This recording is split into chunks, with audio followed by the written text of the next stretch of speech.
jamaah salat Jumat yang dimuliakan Allah Subhanahu wa taala, melalui mimbar siang hari ini kembali khatib menyerukan kepada pribadi khatib dan umumnya kepada jamaah sekalian agar kita senantiasa meningkatkan ketakwaan kita kepada Allah Subhanahu wa taala, berusaha sekuat mungkin untuk melaksanakan perintah Allah dan menjauhi larangan-larangan Allah Subhanahu wa taala agar kita termasuk orang-orang yang beruntung.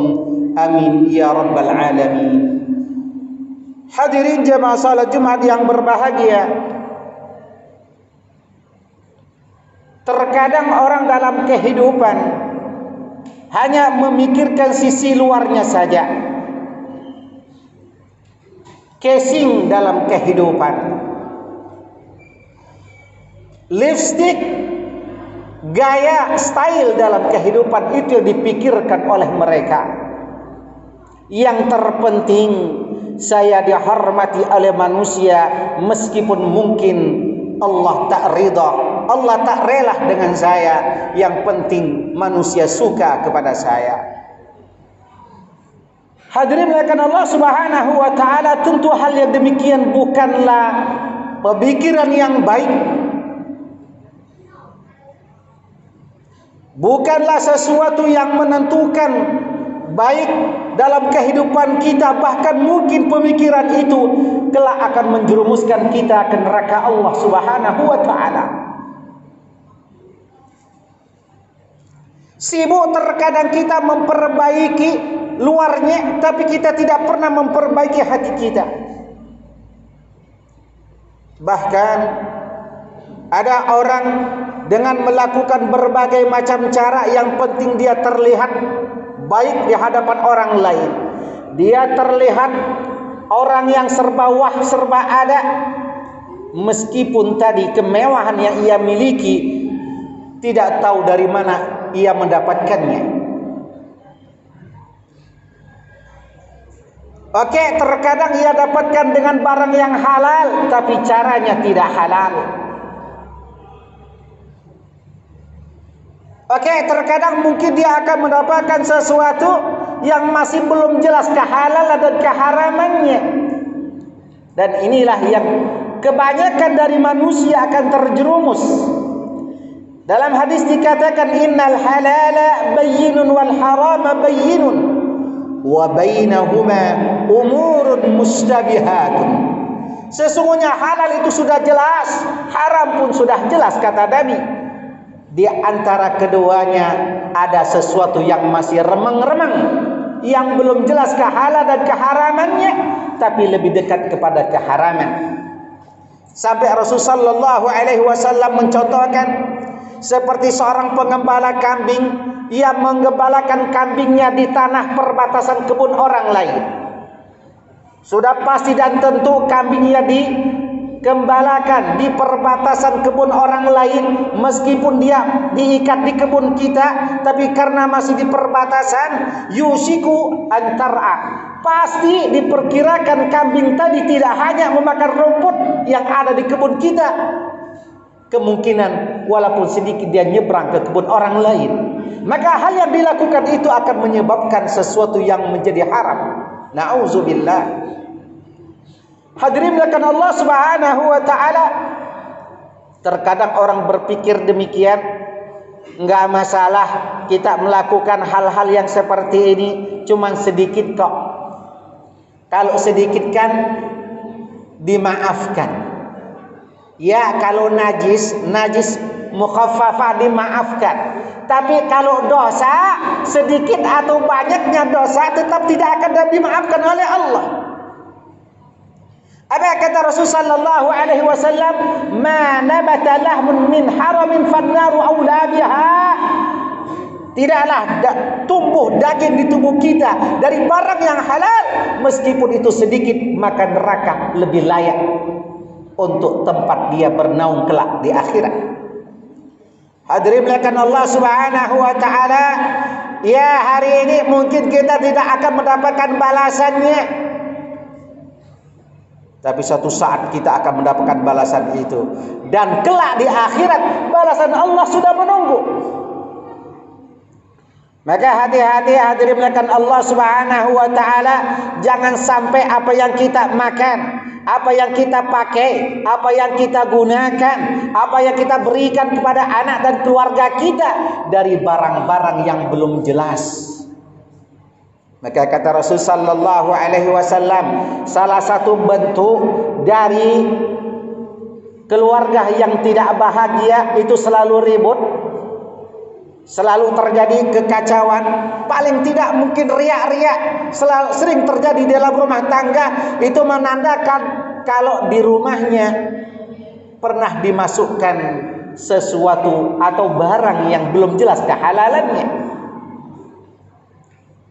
Hadirin melakukan Allah Subhanahu wa taala, seorang Abu Bakar As-Siddiq radhiyallahu anhu pernah suatu ketika selesai makan, pembantunya bercerita kepada beliau dengan mengatakan, "Wahai Abu Bakar, tahukah Anda apa yang engkau makan tadi?" Kata Abu Bakar, "Saya tidak tahu." "Wahai Abu Bakar, apa yang engkau makan itu adalah merupakan hasil dari aku dulu pernah pura-pura menjadi dukun, padahal aku tidak bisa mengobati orang lain. Dan hasilnya itu baru sekarang aku masak dan engkau makan itu, wahai Abu Bakar." Maka Abu Bakar radhiyallahu anhu tidak menyelesaikan makan dan beliau kemudian memasukkan jari jemarinya ke mulut beliau dan memuntahkannya. Apa kata Abu Bakar? "Sesungguhnya engkau telah menyulutkan api neraka dalam tubuhku." Padahal hadirin melakukan Allah Subhanahu wa taala, kalau seandainya Abu Bakar tidak melakukannya, maka beliau tidaklah bersalah. Kenapa? Karena beliau tidak tahu. 3 orang yang tidak dicatat dosa. Yang pertama adalah orang yang lupa. Yang kedua orang gila. Kemudian anak kecil. Tapi Abu Bakar radhiyallahu anhu sangat takut dengan hal yang demikian, beliau melakukannya. Mendengar hal yang demikian, Rasulullah sallallahu alaihi wasallam mengatakannya, "Rahimallahu Abu Bakrin." Semoga rahmat Allah selalu menyertai Abu Bakar. Subhanallah, hadirin melakukan Allah Subhanahu wa taala. Mereka sangat takut padahal mereka tidak melakukannya. Dan itu pun terjadi karena ketidaktahuan mereka. Lantas bagaimana dengan kita? Kadang-kadang kita bukan tidak tahu, kita tahu, tapi kita pura-pura tidak tahu dengan mengatakan bahwasanya tidak ada orang yang mengetahui apa yang kita lakukan, padahal Allah Subhanahu wa taala Maha melihat dan Maha mengetahui apa yang kita lakukan. Bahkan semut yang ada di seberang lautan, di atas batu hitam legam, Allah Maha mengetahui apa yang dilakukan oleh makhluknya. Ya'lamu sirra wa akhfa. Allah tahu dan Allah Maha tahu apa yang disembunyikan oleh manusia. Hadirin melakukan Allah Subhanahu wa taala. Mari kita lihat kisah yang terjadi pada zaman Rasul sallallahu alaihi wasallam. Ketika usai perang Khaybar. Perang Khaybar terjadi pada tahun ke-7 Hijriah pada bulan Muharram. Semua rampasan perang dikumpulkan. Tapi ternyata Rasulullah sallallahu alaihi wasallam tidak mendapatkan harta rampasan perang dalam bentuk benda bergerak seperti onta, keledai dan lain sebagainya. Hanya didapatkan pakaian dan sejumlah barang. Dan Rasulullah sallallahu alaihi wasallam dihadiahkan oleh Rafi'ah bin Zaid, seorang budak bernama Bid'am. Maka budak yang bernama Bid'am itu ikut bersama Rasul sallallahu alaihi wasallam dan Abu Hurairah yang ketika itu keduanya menuju Wadil Qura. Hadirin melakukan Allah Subhanahu wa taala, setelah sampai beliau ke Wadil Qura bersama Abu Hurairah, maka sang budak tersebut yang merupakan hadiah langsung membantu untuk menurunkan barang-barang harta rampasan perang tersebut. Hadirin, entah mungkin ajal Bid'am sampai di sana, tiba-tiba ketika ia sedang mengumpal barang, melesatlah anak panah dari jauh yang tidak tahu dari arah mana anak panah tersebut. langsung tepat mengenai lehernya dan minta ampun dengan seketika menghembuskan napas terakhir. Hadirin melakukan Allah Subhanahu wa taala, melihat keadaan demikian para sahabat yang menyaksikan mengatakan wallahi dia masuk surga. Tapi apa kata Rasul sallallahu alaihi wasallam? Fa wallahi alladzi nafsi bi yadihi, demi Allah jiwaku yang berada di genggamannya, sesungguhnya orang itu tidak akan masuk surga. Kenapa? Karena mantel baju besi yang ia ambil sebelum dibagikan. Hadirin jamaah salat Jumat yang dimuliakan Allah Subhanahu wa taala, mendengar teriakan demikian, ada seorang yang menghampiri Rasul sallallahu alaihi wasallam dengan membawa seutas atau dua utas tali sepatu dan kemudian menyerahkannya kepada Rasul sallallahu alaihi wasallam. Maka Rasul mengatakan, wallahi kata Rasul, hatta tali utas ini, sehingga tali seutas atau dua utas ini akan menyebabkan orang masuk neraka, mendapatkan siksaan Allah terlebih dahulu sebelum kemudian dia mungkin akan mendapatkan rahmat Allah Subhanahu wa taala. Hadirin akan Allah Subhanahu wa taala, kalau kita pikir apalah artinya baju mantel besi, apalah artinya tali sepatu bagi manusia, bagi kita dalam kehidupan kita, tapi itu sangat menentukan dalam kehidupan kita kelak. Sampai Rasul sallallahu alaihi wasallam mengatakan sampai seutas atau dua utas tali sepatu ini akan menyebabkan ia tersulut api neraka.